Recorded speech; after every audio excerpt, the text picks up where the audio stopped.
Jésus vous invite aujourd'hui à ne pas être idolâtre, à ne pas accumuler des richesses, à en devenir fou, à perdre votre âme, mais à rester concentré sur lui, qui est la unique et vraie richesse. La liturgie nous rappelle que nous sommes de passage sur cette terre, que notre statut au sein des hommes est éphémère, que la gloire et la renommée que nous avons aujourd'hui passera. Même nos os, qui nous auront pourtant soutenus toute notre vie, ne nous suivront pas le jour où le Seigneur nous rappellera. Joie pour certains et malheur pour d'autres, la mort met tous les hommes à égalité. Mais nous qui suivons le Christ, ne devons pas avoir de peur. Car si nos biens matériels resteront ici, nos bonnes actions quant à elles nous précèdent d'ores et déjà. Tout est vanité, certes, sauf l'amour que nous donnons à nos frères. Et si l'argent peut nous aider dans cette démarche, alors il est le bienvenu. Mais s'il nous éloigne de l'amour de Dieu et du prochain, il vaut mieux pour notre éternité qu'il ne s'approche pas. Comme l'a dit saint François d'Assise, nous ne porterons rien de ce que nous aurons reçu, uniquement ce que nous aurons donné.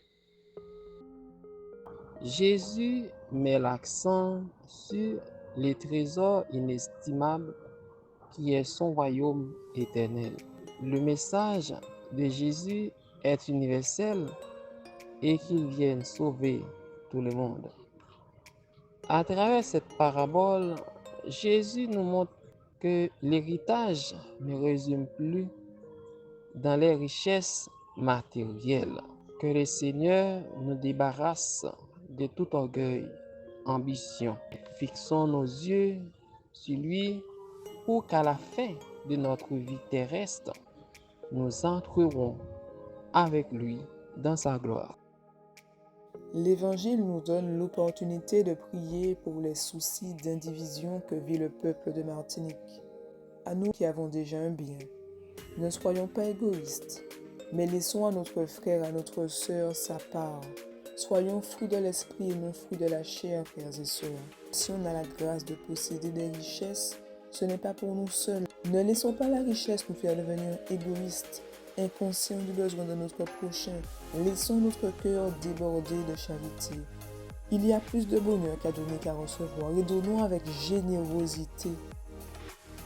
La liturgie nous invite à ne pas nous attacher aux biens matériels au point d'en oublier l'essentiel.